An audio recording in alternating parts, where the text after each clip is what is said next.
A Devilzinha tentou fazer esse questionamento contra o Prado, mas ele reverteu a situação com um fatality absurdo. Não adianta dizer que as rimas não é boa, porque eu mudei sua vida, velho, não foi à toa. Eu fiz a sua carreira, então voa. Desde que eu vi você parar de falar de bunda, você virou outra pessoa.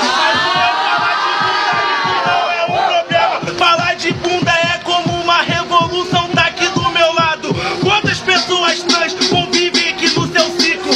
Quantas pessoas trans você só vê essas falhas? Quantas pessoas trans já colaram aqui no S? Quantas pessoas trans existem nessas batalhas? Mas quantas pessoas trans você trouxe do seu lado? Quantas pessoas trans você viu criticando o Prado? Quantas pessoas trans você viu só falando de rabo? Você fala do seu corpo, mas não dos corpos alvejados.